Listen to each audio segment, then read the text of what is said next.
Bom dia, Itabane. Hoje nós vamos continuar com o capítulo 6, População Americana. Nós tínhamos parado na página 52. A última que nós falamos foi sobre o México, né?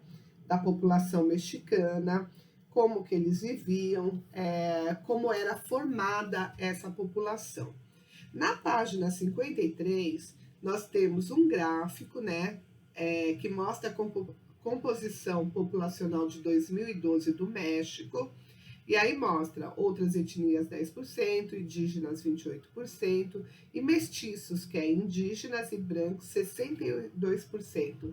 Então a população do México, ela é composta basicamente de mestiços, né, que são 62% da população, assim como no Brasil.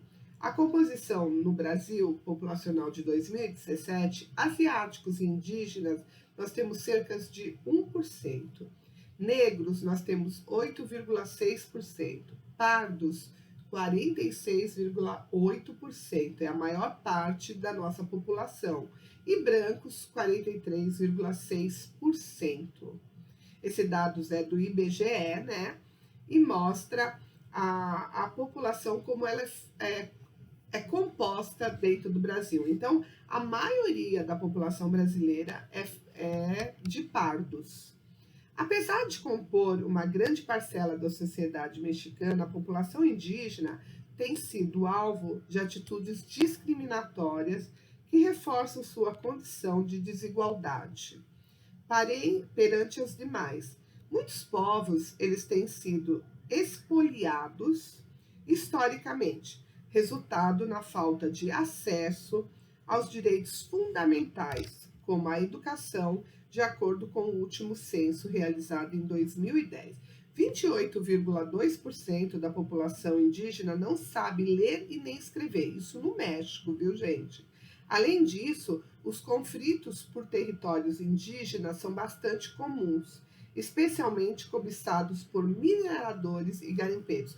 Como os indígenas sempre eles ficam numa área que nunca foi explorada, calcula-se que em qualquer território indígena tenha muitos minerais. Isso aguça o quê?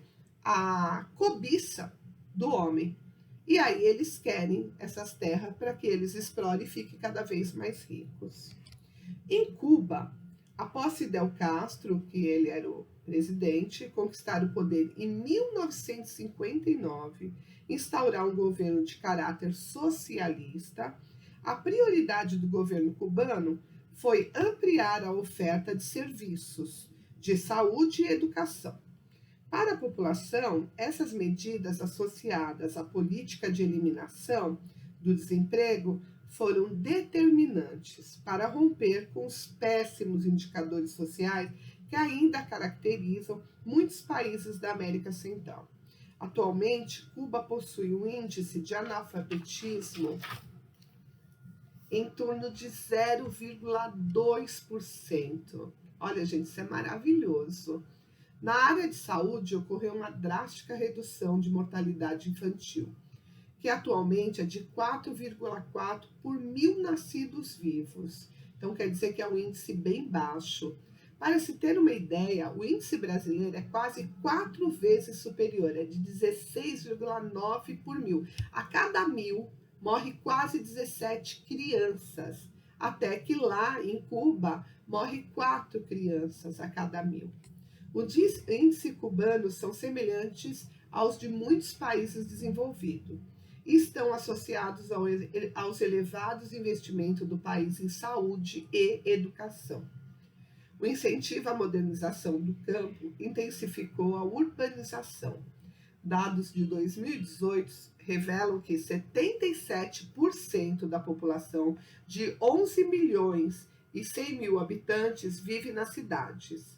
Na maior cidade, Havana, habitam 2 milhões e 100 mil pessoas.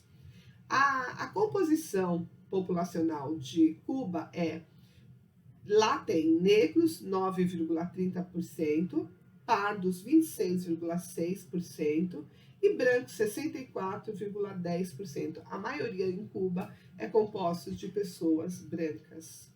Venezuela. Antes do desenvolvimento da indústria do petróleo na Venezuela, a sua população era composta basicamente por descendentes de povos nativos e colonizadores espanhóis. Com o crescimento dessa indústria a partir de 1950, o governo venezuelano passou a estimular a imigração de pessoas para trabalhar no campo, especialmente colombianos e europeus, substituindo a população que migrava para as cidades. Também favoreceu a chegada de imigrantes qualificados para trabalhar em todos os setores da economia.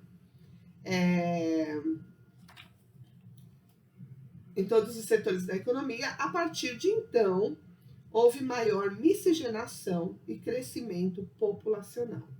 A riqueza do petróleo favoreceu a implementação de políticas sociais, que reduziram a pobreza, que era de quase 50% em 1999, para cerca de 27% em 2011. Aumentaram a escolaridade e diminuíram a mortalidade infantil, garantindo o acesso à água tratada e ao saneamento. Porém, desde 2014, a queda dos preços do petróleo e a crise política reduziram drasticamente a qualidade de vida da população venezuela, o que desencadeou a migração de aproximadamente 3 milhões de pessoas que se dirigiram especialmente para a Colômbia. Então, olha só a situação da Venezuela. E hoje nós sabemos que ela vive uma situação, porque aqui, como esse livro foi feito, ainda não tinha acontecido o que tem acontecido com a Venezuela, que hoje o povo passa fome e miséria com tanto petróleo que tem lá. A situação lá é drástica, porque a inflação lá é absurda e as pessoas não conseguem ganhar dinheiro para comprar comida. E lá você também tem, por exemplo, você não pode retirar o dinheiro que você quiser do banco. Você pode ter até o dinheiro, mas você não pode retirar.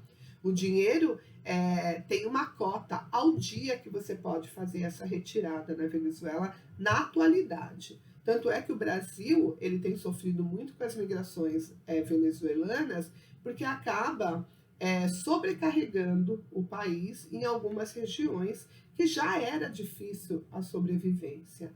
Então, não que eles não sejam bem-vindos, mas que tem que haver uma melhor política de distribuição das pessoas para que eles possam também ter uma vida digna aqui no Brasil e não prejudique também os nossos patriotas, os nossos brasileiros, ok?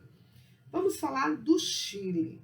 No início do século XVIII, a Capitania Geral do Chile tinha cerca de 500 mil de habitantes, número muito menor que o de outras regiões da América Espanhola.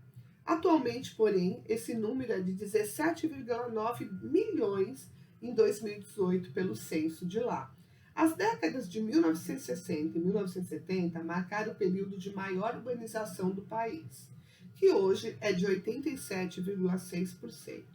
Em grande parte, essa tendência foi estimulada pelo Estado, que, voltado ao projeto de modernização do país, investiu em infraestrutura urbana. Dos adensamentos populacionais, 90% localiza-se em torno da capital, Santiago, que possui 6 milhões e 600 mil habitantes. Também se destacam a área de conurbada, a Viena del Mar e Valparaíso, e a cidade de Concepción, que tem um complexo industrial diretamente vinculado à capital chilena, ao longo da extensão dos Andes e em áreas de clima árido ao norte. As cidades têm pouca concentração populacional, com infraestrutura bastante reduzida e atividades econômicas concentradas no setor primário.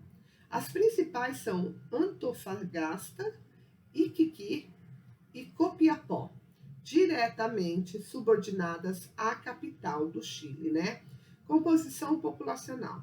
Lá tem 10,80 de índios E brancos e não indígenas, 88,9%. Então, a população lá é composta mais de brancos. Aqui nós temos um mapa, né? Conurbada é a área de crescimento de duas ou mais cidades até o ponto em que as áreas dessa cidade se fundem, criando uma única mancha urbana. Aqui nós temos o mapa do Chile, o mapa político. Se vocês analisarem o Chile, ele faz fronteira com a Argentina, com a Bolívia, e as cidades do Chile. A capital maior é a que tem a estrelinha, né, que é Santiago, e as cidades são essas que têm os pontos no mapa, ok? Argentina. O Pampa argentino concentra mais de 70% do total dos 44.600.000 habitantes do país.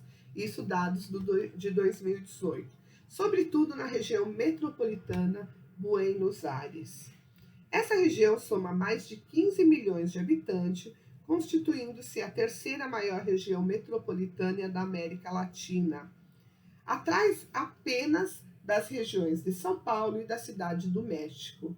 Além da capital, as principais cidades argentinas estão no Pampa: Rosário, 1.300.000, em Santa Fé, 792.000, Córdoba, 1.500.000 pessoas, e Mar del Plata, 650.000 pessoas. Na página 56, nós temos o mapa da Argentina, né? A capital do país é onde tem a estrelinha, que é Buenos Aires, e o restante são as cidades argentinas. Cerca de 97,2% da população argentina é descendente de europeus, principalmente espanhóis e italianos, e de mestiços descendentes de europeus e indígenas. Os indígenas representam 2,4% e os africanos 0,4%. Aqui embaixo tem a Argentina, a composição populacional. A maioria deles, 97,2%, é descendente de europeus, espanhóis, italianos e mestiços brancos e indígenas.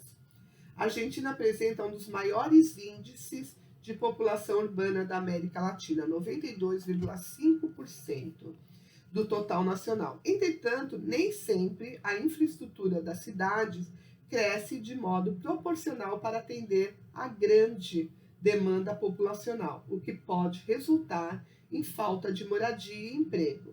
Na Argentina, assim como no Brasil, esse processo acelerado de crescimento fez surgir organizações sociais que buscam melhores condições de vida nas áreas urbanas. Quer dizer, vai acumulando tantas pessoas, mas tantas pessoas, que chega uma hora que a infraestrutura daquela cidade não dá mais conta. Acontece como acontece com São Paulo, aí tem muito morador de rua, cresce o número de favelas, quer dizer, por falta de moradia, cresce o número de pessoas que passam fome e assim por diante. Na página 57 tem a leitura cartográfica, essa pesquisa vocês pulam, e tem a Argentina e a densidade demográfica dela. Então, mais de 1 milhão de habitantes, né, são nos círculos, é como vivem, habitantes por quilômetros. Aí, conforme as cores, vocês vão vendo o número de moradores. Quanto mais urbanizada, mais o número de moradores. A densidade demográfica e as principais zonas urbanas: Argentina, a energia e a indústria. Na página 43, escreva sobre as relações existentes à densidade demográfica e à produção. Essa daí também vocês podem pular. Na próxima aula, nós vamos iniciar a página 58, ok? Tchau, fiquem com Deus.